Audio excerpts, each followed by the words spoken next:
Voilà, chers frères et sœurs, soyez abondamment bénis. Aujourd'hui, nous allons faire une vidéo très importante sur la divinité de Jésus.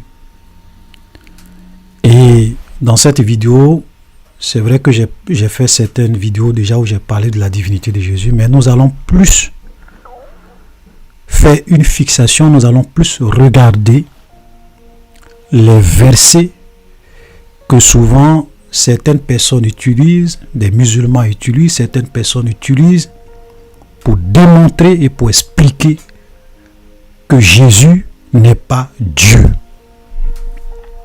Voilà. Donc c'est une vidéo qui est très importante. Je vous invite vraiment à partager au maximum dans vos groupes WhatsApp, dans vos communautés, partout, tant que sur vos profils, pour que ceux qui veulent vraiment avoir une explication sur les versets que les musulmans souvent utilisent pour dire mais tel verset prouve que Jésus n'est pas Dieu, qu'ils puissent comprendre le sens et l'explication de ces versets. C'est très important. Parce qu'effectivement, il ne faudrait pas qu'on se voile la face. Il y a un certain nombre de versets dans la Bible. Quand tu essaies de lire ça de façon normale, au premier abord, tu te dis, mais c'est vrai, ça c'est une preuve que Jésus n'est pas Dieu.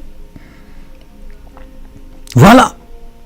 Et nous allons je vais un peu vous citer quelques-unes de ces versets avant que on ne rentre un peu plus en profondeur.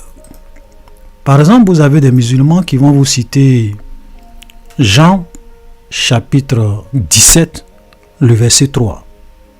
Or la vie éternelle, c'est qu'ils te connaissent, toi le seul vrai Dieu, et celui que tu as envoyé, Jésus-Christ. Donc ici c'est Jésus qui adresse, qui parle, qui lève les yeux vers le ciel, vers son Père, et qui dit, or la vie éternelle, c'est qu'ils te connaissent, toi le seul vrai Dieu. Donc voilà une preuve. Jésus a reconnu que le seul vrai Dieu, c'est son Père, c'est pas lui. Ensuite, vous avez, je vais juste prendre 3 versets, puisque les autres c'est pratiquement dans ce même sens. Par exemple, quand nous prenons Jean chapitre 20, le verset 17, là c'est Jésus, après sa résurrection, qui parle à ses disciples, qui dit, je monte vers mon Père et votre Père, vers mon Dieu et votre Dieu. Donc voilà un verset où Jésus même reconnaît qu'il a un Dieu, puisqu'il dit mon Dieu. Il dit je monte vers mon Dieu et vers votre Dieu. Donc Jésus reconnaît que le Père c'est son Dieu. Donc Jésus n'a jamais dit qu'il est Dieu. Ensuite, vous avez Matthieu 27, verset 46. Et vers la 9e heure, Jésus s'écria d'une voix forte, donc ça c'était la crucifixion. Élie, Élie, lama sabachthani, c'est-à-dire mon Dieu, pourquoi m'as-tu abandonné? Voilà. Donc Jésus à la croix, il dit mon Dieu, pourquoi m'as-tu abandonné? Donc voilà une série de versets, je pourrais dire un groupe de versets, il y en a d'autres bien sûr, qui prouvent aux musulmans que Jésus ne peut pas être Dieu. Voilà. Et souvent les chrétiens aussi viennent, eux aussi ils ont leur liste de versets. J'ai déjà publié une liste de versets dans le dernier post que j'ai fait sur ma page Facebook, voilà, Apostasie TV et même Vérité Biblique TV, où j'ai mis pourquoi Jésus est Dieu et j'ai donné une liste de versets qui prouvent la divinité de Jésus. Voilà, nous allons voir quelques-unes de ces versets tout à l'heure. Donc, effectivement, quand on vient dans la Bible, il y a un groupe de versets qui prouvent la divinité de Jésus. Il y a aussi un autre groupe de versets qui semblent nier la divinité de Jésus. Donc, comment on peut réconcilier ces deux groupes de versets? Ou bien comment on peut comprendre ces deux groupes de versets? Et c'est ça qui fait aujourd'hui vraiment la difficulté, souvent et qui crée beaucoup de débats inutiles entre les chrétiens et les musulmans. Chacun campe sur les versets qui l'arrangent. Les musulmans campent sur les versets qui les arrangent. Les chrétiens aussi campent sur les versets qui les arrangent. Et au lieu vraiment que les gens puissent vraiment essayer de comprendre, et là je m'adresse aux musulmans, puisque c'est eux qui viennent dans le livre des chrétiens, au lieu de chercher à comprendre souvent ce que les chrétiens disent, souvent il y a beaucoup de discussions inutiles. Moi, j'ai aimé la question que quelqu'un m'a posée lorsque j'ai fait le post concernant les versets pour démontrer la divinité de Jésus. Il a dit, mais il m'a cité un certain nombre de versets, il m'a dit, est-ce que Jésus se contredit-il? J'ai vraiment aimé cette question. Parce que il se rend compte que effectivement, c'est ce que je suppose, il se rend compte effectivement que quand tu regardes la liste des versets que j'ai donnés, il n'y a pas de doute, Jésus est Dieu.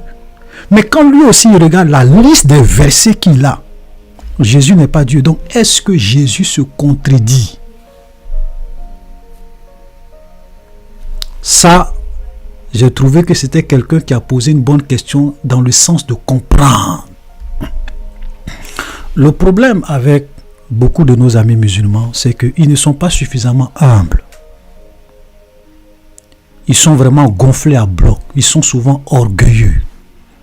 Certains, je n'ai pas dit tous, certains, surtout les oustas, certaines personnes, ils viennent déjà avec des idées arrêtées, avec des préjugés, et ils veulent comprendre la Bible. Et ça, c'est vraiment quelque chose de grave. Il faut vraiment être humble quand on veut comprendre. Voilà. Donc, reconnaissez que quand les chrétiens disent que Jésus est Dieu, ce n'est pas des choses qu'ils inventent. Pourquoi les chrétiens n'ont jamais dit que Moïse est Dieu? Pourtant, Moïse est un grand prophète dans la Bible. Pourquoi les chrétiens n'ont jamais dit que Ésaïe est Dieu? Pourtant, Ésaïe, c'est un grand prophète. Mais parmi tous les prophètes, tous ceux que les chrétiens considèrent comme des prophètes, qui ont existé dans l'Ancien Testament comme dans le Nouveau Testament, pourquoi, quand je dis dans le Nouveau Testament, je parle de Jean. Pourquoi, de Jean-Baptiste, pourquoi Jésus est le seul qui vient et les chrétiens le considèrent comme Dieu? Vous savez, moi je dis, qu'est-ce que moi en tant qu'un chrétien je gagne à venir dire de Jésus qu'il est Dieu alors qu'il n'est pas Dieu? Si je ne peux pas prouver ça dans la Bible, s'il n'y a pas des versets qui soutiennent ce que je dis, qu'est-ce que je gagne? Au contraire, je suis en train de commettre un péché qui est grave. Voilà. Je suis en train de commettre un péché qui est grave. Donc, on n'a jamais dit Moïse est Dieu, on n'a jamais dit que les autres prophètes. Pourquoi Jésus seul? C'est parce que il y a beaucoup de preuves dans la Bible, beaucoup de versets dans la Bible qui démontrent par A plus B que Jésus est Dieu. Voilà. Maintenant, on va essayer aujourd'hui de vous expliquer ces versets, comment il faut les comprendre. Donc, je reprends. Il y a un groupe de versets qui semble confirmer la divinité de Jésus. Il y a un autre groupe de versets qui semble nier la divinité de Jésus. Vous savez, quand on vient dans la Bible, si tu ne viens pas dans la Bible avec un esprit ouvert, sans préjugés, pour essayer de comprendre certaines vérités, tu vas te fourvoyer. Tu vas tirer des conclusions hâtives. Et tu vas penser que tu as raison. Pourtant, tu as tort. Je vais vous donner deux exemples. Le premier exemple, je vais prendre ça dans la Bible. Et cet exemple-là, c'était une question. Donc, c'était une question que Jésus va poser aux grands pharisiens de son temps. Je dis bien aux grands pharisiens de son temps. Il a dit, le Messie, il est fils de qui? Et donc les pharisiens ont répondu, mais le Messie est fils de David. Oui, et c'est juste, c'était une très bonne réponse. Parce que même Jésus lui-même, il a reconnu qu'il était fils de David. La preuve en est qu'il y a des gens souvent qui criaient, qui l'appelaient « Fils de David, aie pitié de nous ». Donc Jésus, qui était le Messie, n'a pas refusé que les gens l'appellent fils de David parce qu'effectivement, il est le fils de David. Et le Messie, dans l'Ancien Testament, quand on regarde, il doit venir de la postérité de David, donc il est fils de David. Maintenant, Jésus va leur poser une question. Si réellement, comme vous le dites là, le Messie est le fils de David, comment se fait-il que David lui-même l'appelle Seigneur? Et Seigneur avec grand S, ça veut dire que David l'appelle Dieu. Comment? Si ce que vous dites est vrai, vous savez quoi? Les grands pharisiens, les grands docteurs, ils n'ont pas pu répondre à Jésus. Ils étaient bloqués parce que c'était une contradiction à leurs yeux qu'ils ne pouvaient pas expliquer. Parce que comment quelqu'un peut être le fils d'une personne et cette personne-là l'appelle son Dieu, le reconnaît comme son Dieu, son Seigneur? Contradiction. D'un côté, fils de David, des passages qui prouvent qu'il est fils de David. De l'autre côté, des passages qui prouvent que David l'a appelé Seigneur, David l'a reconnu comme son Dieu. Contradiction. Comment on peut réconcilier ces deux versets? Ils n'ont pas pu répondre. C'est ce que nos amis musulmans font. Parce qu'ils trouvent deux groupes de versets contradictoires. Au lieu d'avoir l'humilité pour demander, non. Ils sont dans les débats, ça ne sert à rien. Donc l'objectif de cette vidéo, chers frères et sœurs, je vous en prie, partagez cette vidéo au maximum à tous vos amis, à tous ceux qui veulent comprendre un certain nombre de choses pour que on essaie de lever certains équivoques sur des versets de la Bible. Le problème aujourd'hui, c'est que les gens n'arrivent pas à expliquer les choses. Les gens n'arrivent pas à expliquer de façon terre à terre un certain nombre de versets, voilà, pour lever les équivoques. Donc, nous sommes là et nous voulons vraiment, avec un esprit apaisé, dans le calme et dans la courtoisie, au cours de cette vidéo, essayer de vous expliquer un certain nombre de choses. Donc, c'est le premier exemple que j'ai donné concernant la question que Jésus a posée aux scribes et aux pharisiens. Et le deuxième exemple que je voulais prendre, avant qu'on ne rentre dans le vif du sujet, c'est sur le Coran même. Sur le Coran. Vous voyez, quand vous allez dans le Coran, vous avez un groupe de versets qui montrent, que les musulmans même utilisent d'ailleurs souvent pour montrer que l'islam est une religion de paix et de tolérance. Mais vous avez aussi un autre groupe de versets, quand vous lisez ces versets-là, vous ne pouvez jamais être convaincu que l'islam est une religion de paix et de tolérance. Donc, deux groupes de versets qui s'opposent. Par exemple, quand vous prenez la sourate 109, verset 6, le prophète dit, à vous votre religion, à moi ma religion. Donc, nulle contrainte. Et puis, sourate 2, verset 256, nulle contrainte en religion. Voilà, je vais me limiter à ces deux versets-là. Vous voyez, à vous votre religion, à moi ma religion. Nulle contrainte en religion. Sourate 2, verset 257. Donc, l'islam est une religion de paix et de tolérance. Si tu veux, tu deviens musulman, on ne va jamais te faire la guerre pour ça. Mais, quelqu'un aussi va venir, va dire non, c'est pas vrai.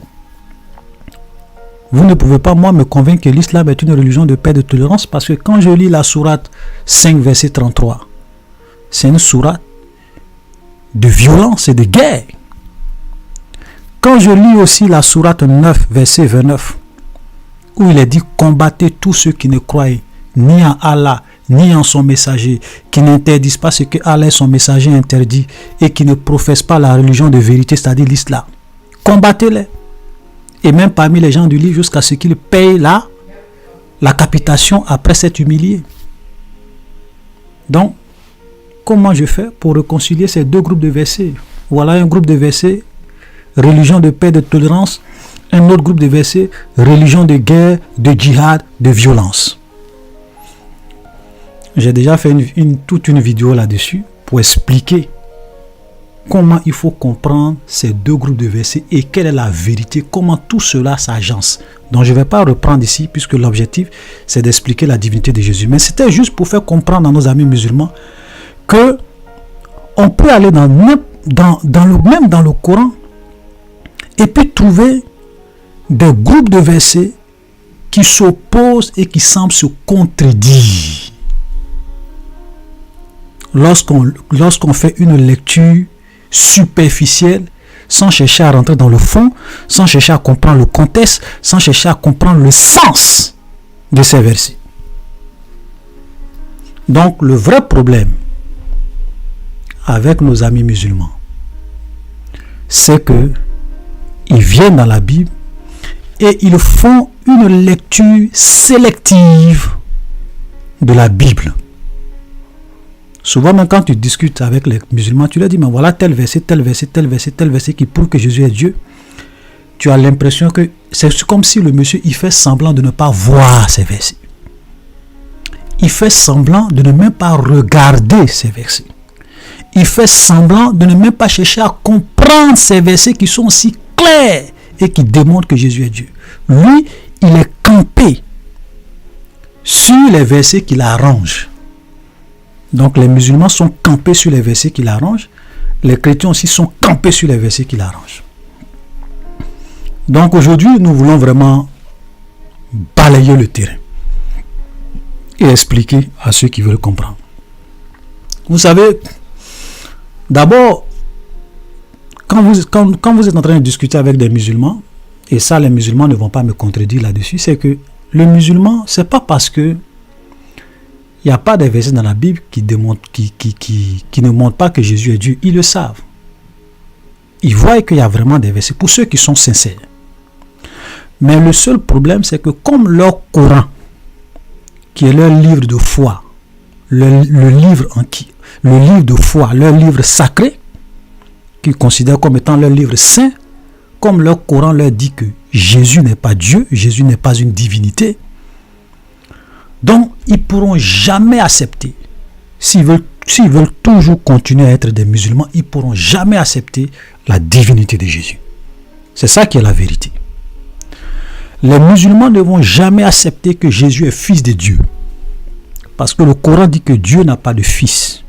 Et il ne peut pas avoir de fils, il ne peut pas engendrer, parce qu'il n'a pas de partenaire.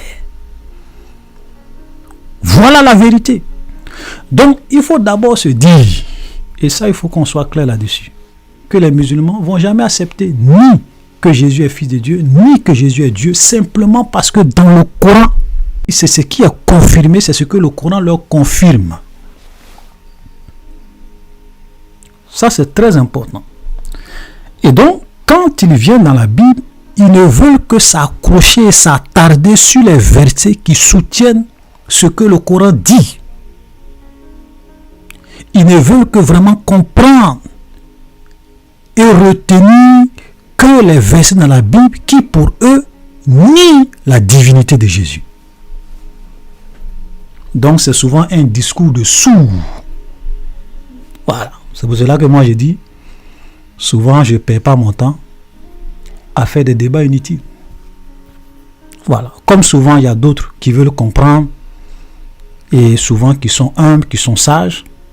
C'est pour cela que nous faisons souvent des vidéos, non seulement pour expliquer à nos frères aussi, parce qu'il y a d'autres aussi qui se mélangent souvent les pédales et qui souvent doutent aussi. Voilà, on fait tout ça pour expliquer à ceux qui veulent comprendre.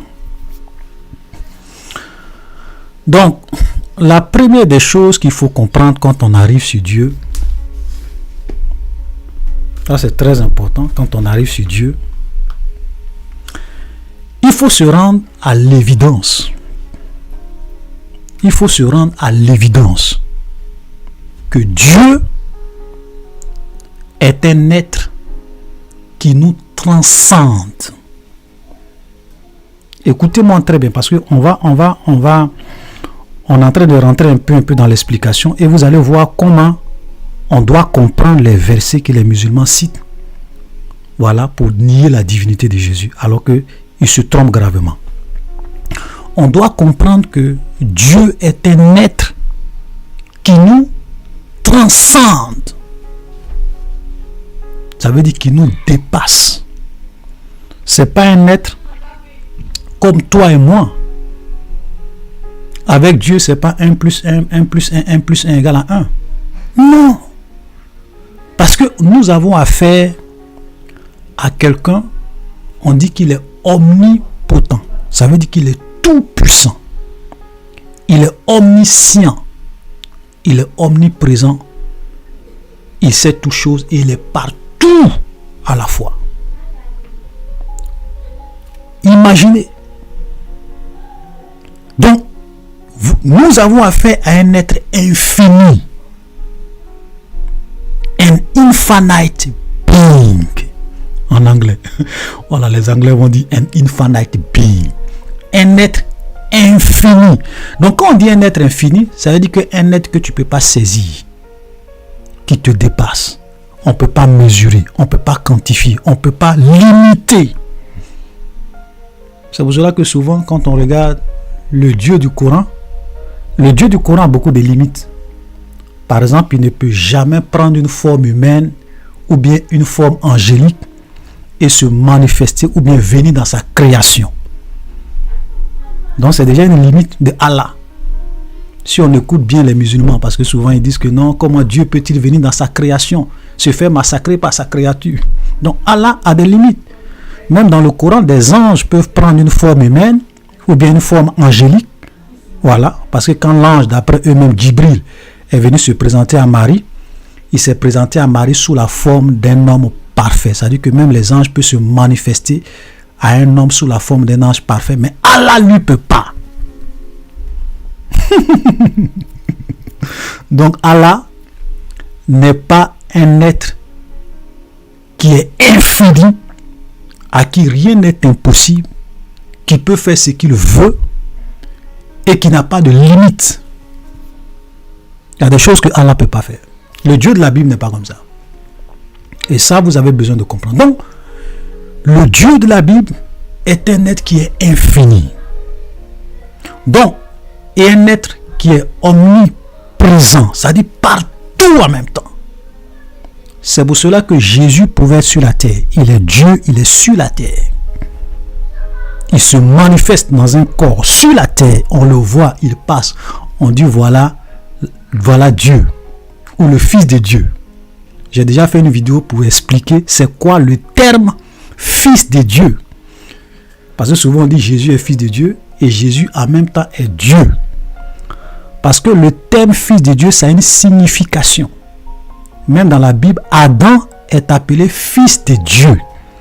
Les anges aussi sont appelés Fils de Dieu. Donc le terme Fils de Dieu, ça a une signification. Voilà. Donc ce Dieu-là, il peut se matérialiser, se manifester devant toi. Tu le vois comme un homme ou un ange. Il est là, tu le vois. Mais en même temps que tu le vois, il est assis sur son trône au ciel et les anges l'adorent. Et en même temps qu'il est assis sur un trône au ciel et que les anges l'adorent, il est partout en même temps par son esprit. Comment tu peux vouloir saisir un tel être, limiter un tel être? Voilà souvent la folie des hommes quand ils veulent raisonner sur Dieu. Une fois j'ai dit qu'on peut raisonner sur tout. On peut raisonner sur les choses finies, sur la nature, sur tout ce que Dieu a créé, tout ce qui est limité, tout ce qui est matériel. Mais s'il y a un seul être dans ce monde qui nous transcende et qui nous dépasse, qu'on ne peut pas saisir, c'est Dieu. Parce que là, saisir Dieu, c'est vouloir saisir l'infini. Tu ne peux pas saisir l'infini. C'est pour cela que la dernière fois, je disais que ceux qui disent que oui, chez les chrétiens, 1 plus 1 plus 1 plus 1 égale à 1. J'ai dit non. Si on veut réduire Dieu à comme vous voulez réduire Dieu à une opération mathématique, si on veut réduire Dieu à une opération mathématique, ce qui convient à Dieu, c'est l'infini. Et dans l'infini, tout est possible. Dans l'infini, on va te dire l'infini plus l'infini plus l'infini égale à l'infini. Parce que tu es dans quelque chose d'insaisissable. Quelque chose qu'on ne peut pas quantifier, qu'on ne peut pas mesurer, qu'on ne peut pas saisir parce que tu es dans l'infini. Tous les professeurs de mathématiques vont vous dire infini plus infini plus infini égale infini. Parce qu'on est dans quelque chose qui nous dépasse, qui nous transcende, qu'on ne peut pas quantifier. C'est ça l'infini. Donc, vous voyez, donc cela veut dire quoi?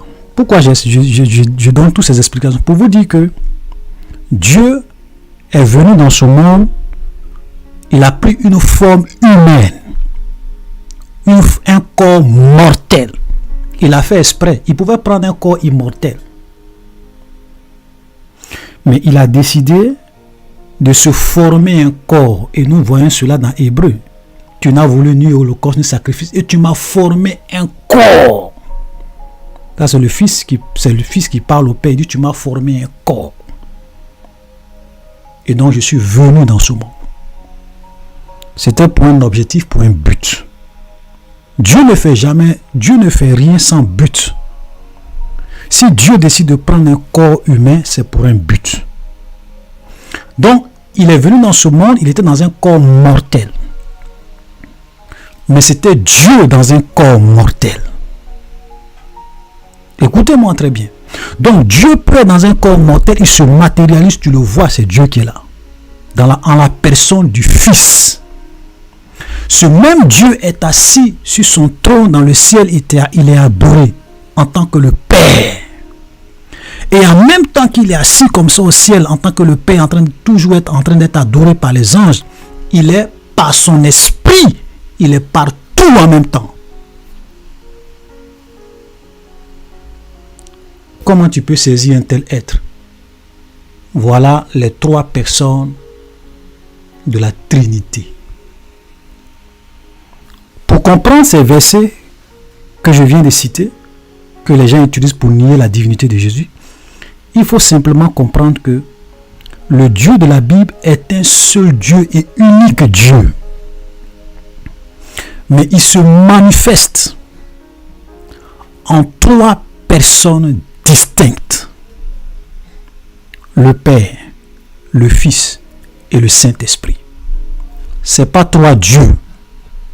Parce que souvent, c'est là l'erreur que beaucoup de musulmans font. C'est que quand on leur dit que nous adorons un seul Dieu, mais en trois personnes distinctes, ils disent ça fait trois dieux. Non, ça ne fait pas trois dieux. Ça fait un seul Dieu. Mais il se manifeste en trois personnes distinctes. Et l'exemple le plus simple que je vais prendre pour vous expliquer, même si la comparaison c'est pas une comparaison qui est totalement... Voilà, ce n'est pas un exemple qui est totalement parfait, mais peut-être que ça peut vous donner une idée et vous aider à comprendre ce que je dis. Moi, en tant qu'un être humain,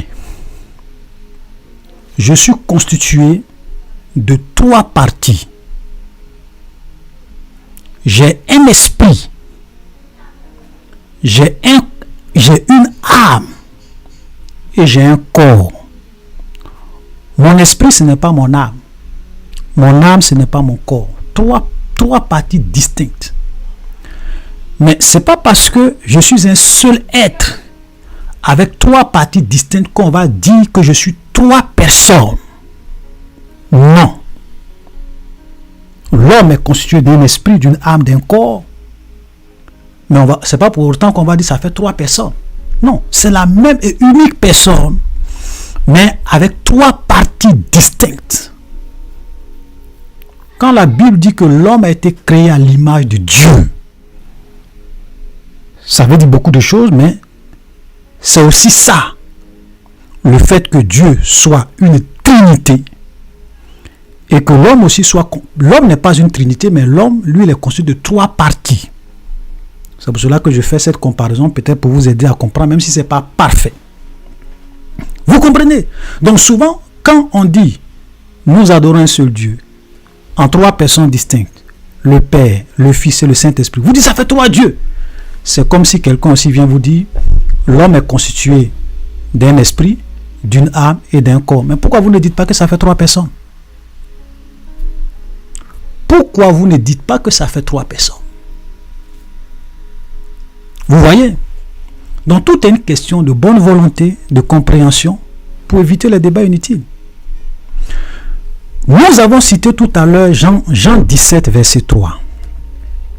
Je vais reprendre ce passage et vous allez voir le parallèle. Ici, Jean 17, il dit « Or la vie éternelle, c'est qu'ils te connaissent, toi, le seul vrai Dieu, celui que tu as envoyé, Jésus-Christ. » Donc là, le Fils parle au Père et il dit « Tu es le seul vrai Dieu. » Il n'y a pas de contradiction. Effectivement, le Père est le seul vrai Dieu. Puisque le Père est Dieu.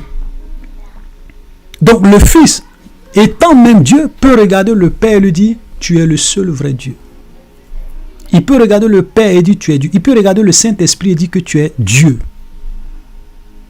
Lorsque nous venons dans Hébreux chapitre 1, vous savez comment le Père appelle le Fils? Il appelle le Fils Dieu.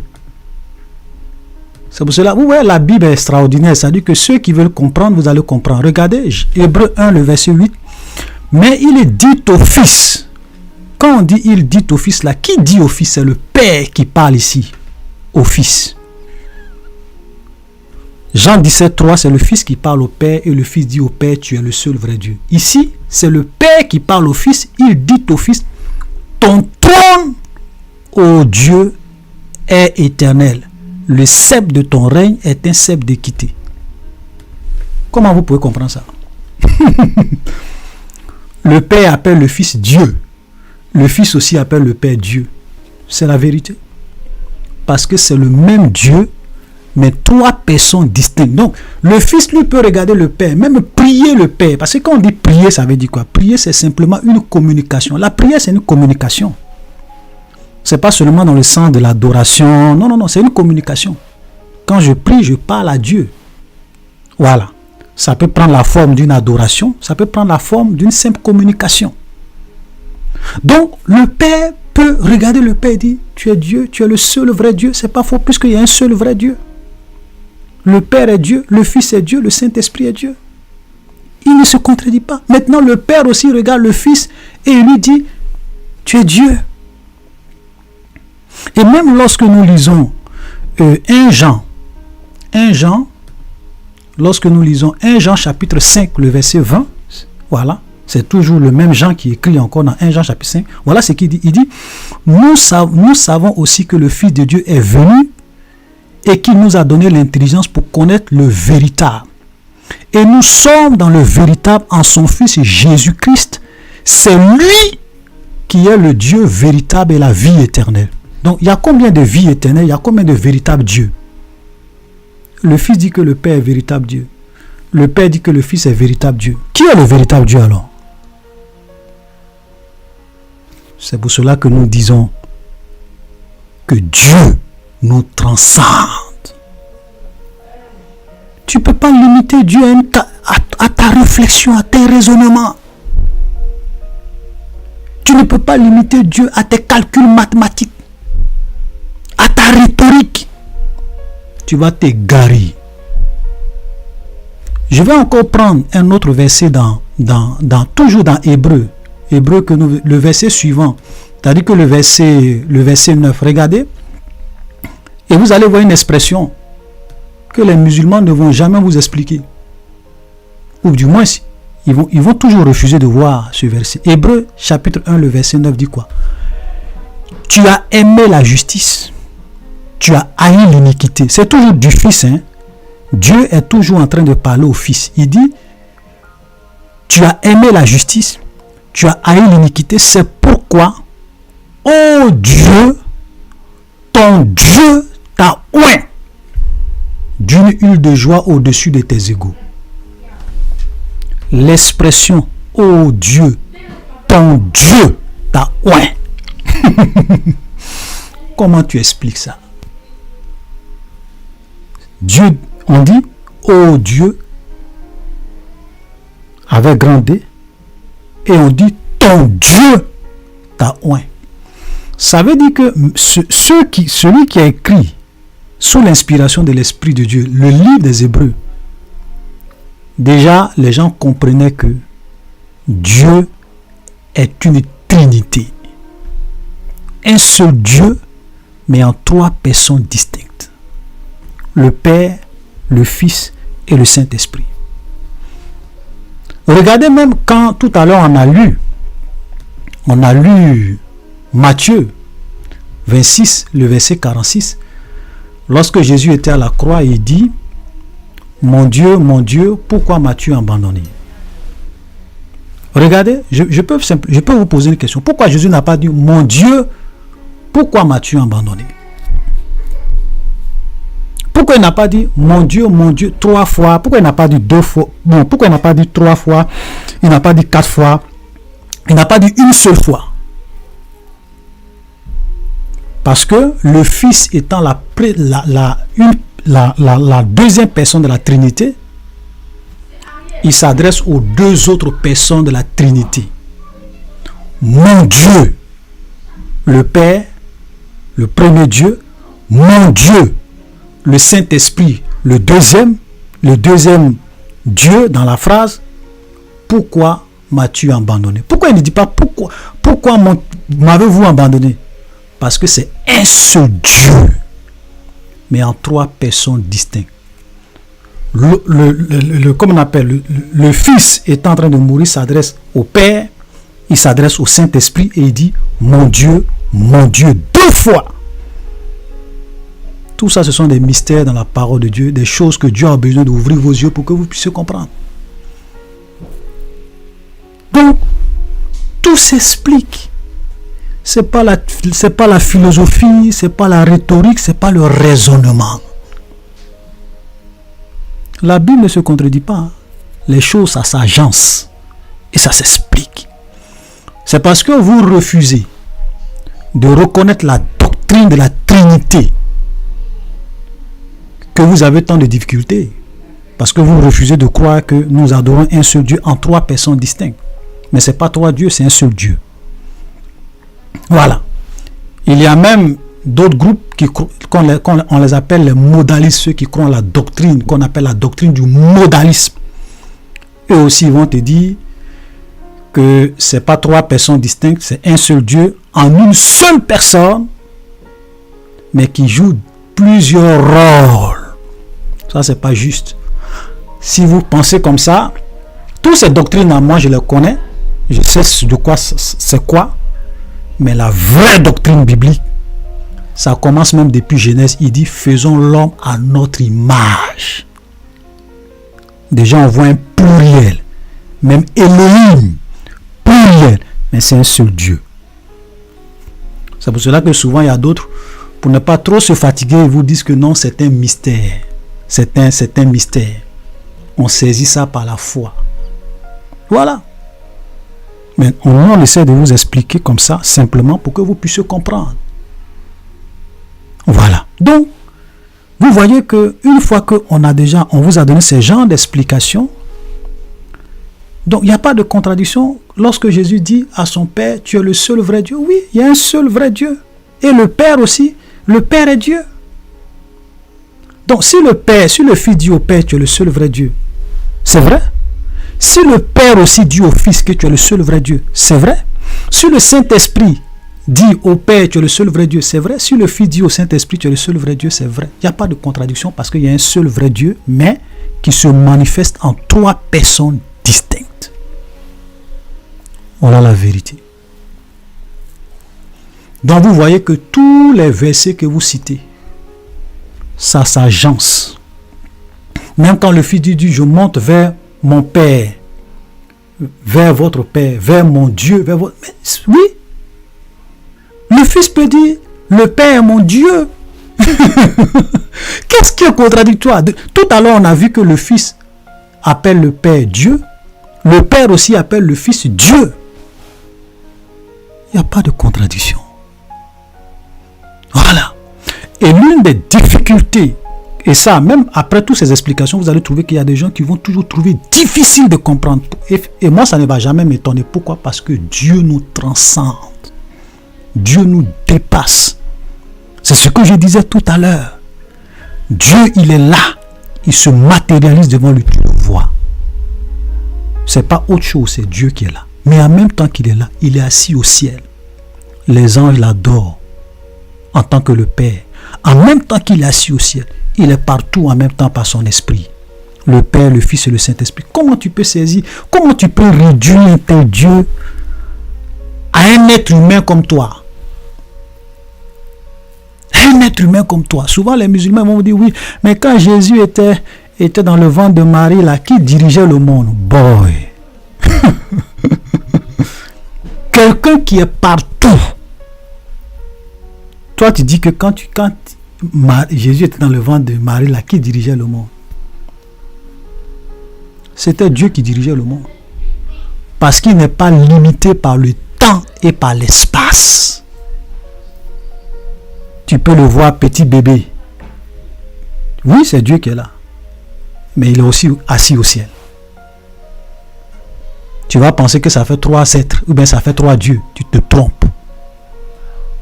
Parce que Dieu nous transcende. C'est pour cela que vraiment, quand on voit souvent les gens, ils veulent venir raisonner sur Dieu. L'intelligence que tu as, c'est lui qui t'a donné. Personne ne peut saisir Dieu dans toute sa plénitude, sur toutes ses facettes, dans toutes ses dimensions. Le jour que tu vas saisir Dieu, que tu vas pouvoir expliquer Dieu, ou bien réduire Dieu à une opération mathématique, c'est que toi-même tu es devenu Dieu. Personne ne peut le saisir. Il est tout puissant, il fait ce qu'il veut. On ne peut pas le canaliser, on ne peut pas le limiter. On ne peut pas, je vais dire, le délimiter. On ne peut pas vraiment le contenir à un espace géographique donné. Non. Amen. Voilà, donc, tous ces versets que les musulmans citent, l'explication se trouve dans une seule phrase. Nous adorons un seul Dieu en 3 personnes distinctes.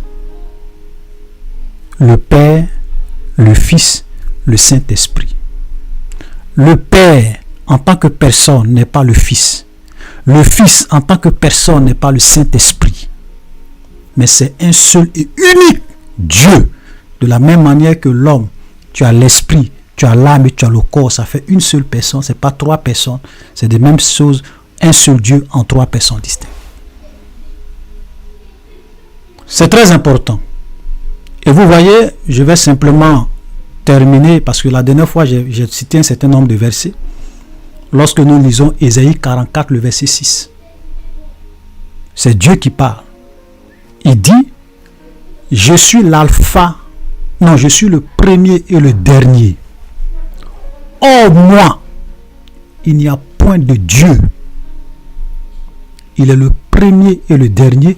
Hors lui, il n'y a point de Dieu.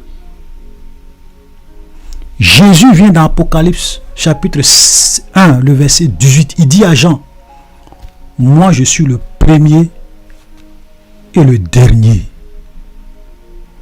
Et pour montrer que c'est lui, Jésus, il dit, j'étais mort, mais je suis vivant au siècle des siècles. Je tiens les clés de la mort et du séjour des morts. J'ai déjà expliqué dans une vidéo pourquoi Jésus était venu mourir à la croix. Et j'ai dit dans cette vidéo que ce qui est mort à la croix, c'est pas Dieu qui est mort. Ou en un mot, c'est pas l'Esprit de Dieu qui est mort, parce que l'Esprit de Dieu ne meurt pas. Mais c'est le corps mortel qu'il avait qui est mort à la croix. Pour un but. Dans Apocalypse 22, le verset 13, il dit, je suis l'alpha et l'oméga, le premier et le dernier, le commencement et la fin. Ça, c'est Jésus qui dit ça. Dans toute la Bible, il y a un seul premier et un seul dernier. Il y a un seul qui est l'alpha et l'oméga. Il y a un seul qui est le commencement et la fin. C'est Dieu lui-même. Il n'y a pas deux. Il n'y a pas 3, il n'y a pas 4, il n'y a pas 5. Jésus porte les titres de la divinité. Donc vous ne pouvez pas nier ça. Vous voyez? Donc, tous vos versets que vous allez prendre, j'aimerais vous dire que tous les versets que vous allez prendre pour nier la divinité de Jésus, pourquoi Jésus prie, pourquoi Jésus fait cela, ça s'explique. Voilà. Même il y a même certaines questions souvent que certains musulmans se posent. Oui, mais pourquoi Jésus a eu faim, pourquoi Jésus a eu soif, pourquoi Jésus a eu ceci, pourquoi Jésus est mort? C'est simple, c'est simple. Parce que Jésus était dans un corps mortel, un corps humain. Il s'est lié à notre humanité en prenant un corps semblable à notre corps. Il y avait la chair, il y avait le sang. Donc, étant dans ce corps, il pouvait ressentir tout ce que ce corps ressent. La fatigue, la faim, la soif, et même connaître la mort. Voilà. Il pouvait dormir parce qu'il avait la nature humaine, il était dans un corps humain, il a la nature humaine, il a aussi la divinité. C'est pour cela que même étant bébé, la Bible dit que les mages d'Orient sont venus pour l'adorer. Même bébé, comme vous aimez souvent dire, non. Voilà, ils sont venus l'adorer. Comme on appelle Thomas, lui dit, mon Seigneur et mon Dieu. Jésus était Dieu. C'est pour cela qu'il pouvait pardonner les péchés. Les juifs même étaient scandalisés quand Jésus pardonnait les péchés. Il dit, mais cet homme blasphème. Qui peut pardonner les péchés si ce n'est pas Dieu seul? Justement, il était Dieu. C'est pour cela qu'il pardonnait les péchés. Voilà la vérité. Voilà. Donc, vous voyez que si des gens veulent comprendre, on peut leur expliquer. Parce que Dieu nous transcende. Je ne cesse de le dire. On n'est pas en train de parler d'un homme comme toi, d'un homme comme moi, quelqu'un qui est limité, qui a des faiblesses. Mais là, on est en train de parler de la divinité. D'un être infini. Un être qui est tout puissant, à qui rien n'est impossible. Voilà. Donc, étant sur la terre, dans un corps humain, il a manifesté les faiblesses de la chair humaine. La faim, la soif, le sommeil, la fatigue et même la mort. Mais il était Dieu. Et ce n'est pas parce que Jésus est venu dans ce monde, voilà, en prenant une forme humaine et même en naissant. Cela ne veut pas dire qu'il a commencé à exister le jour où Marie l'a mis au monde. Ça, c'est une grave erreur que beaucoup de musulmans font. Voilà. Parce que il a dit aux Juifs, dans Jean chapitre 8, le verset 58, il leur a dit, il a dit aux Juifs, votre père, voilà, avant que je n'arrive sur le verset 58, il a dit aux Juifs, votre père Abraham, vous pourrez aller lire le chapitre 8, votre père Abraham a tressailli de joie de ce qu'il verrait mon jour, il l'a vu et il s'est réjoui. Les Juifs lui disent, mais toi tu te fous de nous. Tu n'as même pas encore 50 ans. Et tu dis que tu as vu notre père Abraham. Effectivement, Abraham a vu Dieu à plusieurs reprises dans l'Ancien Testament. Même Melchizedek, qui est venu à la rencontre d'Abraham sous la forme d'un homme, on dit ce Melchizedek n'a ni commencement ni fin de jour, il n'a ni généalogie. Dans toute la création, ou bien dans tout l'univers, le seul être qui n'a ni commencement ni fin de jour, c'est Dieu. Parce que les anges ont un commencement, nous les hommes on a un commencement. Le seul, c'est Dieu. Vous comprenez?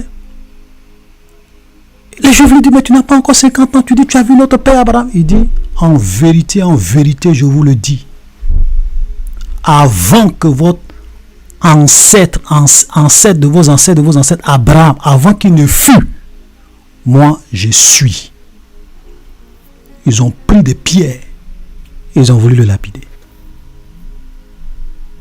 Voilà, donc quand vous venez dans la Bible, ce n'est pas la peine de vous cantonner seulement sur les versets qui vous arrangent.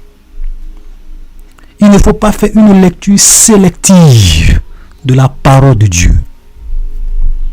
Et c'est ça qui fait qu'aujourd'hui, il y a beaucoup de malentendus, il y a beaucoup de confusion, il y a beaucoup de déviations dans les églises. D'incompréhension même. Parce qu'il y a des gens qui viennent, ils prennent des versets qui les arrangent, ils laissent les autres. Non. Il faut prendre tous les versets et puis essayer de comprendre le contexte, l'époque, le sens, la profondeur des choses que vous lisez. Pour avoir toute la vérité. Voilà. Comme je l'ai dit, moi, si un musulman me dit que l'islam est une religion de paix et de tolérance, en citant Sourate 109, verset 6, ou bien Sourate 2, verset 256, je vais l'expliquer ce verset. Pour lui montrer, oui, c'est écrit, mais tu ne comprends pas. Voilà le contexte. Si tu veux, tu peux aller chercher pour comprendre. Voilà. Donc, nous allons nous arrêter là. Voilà. Je pense déjà que j'ai déjà fait d'autres vidéos sur la divinité de Jésus. Ça, c'était vraiment pour essayer de donner une explication à tous les musulmans qui viennent prendre des versets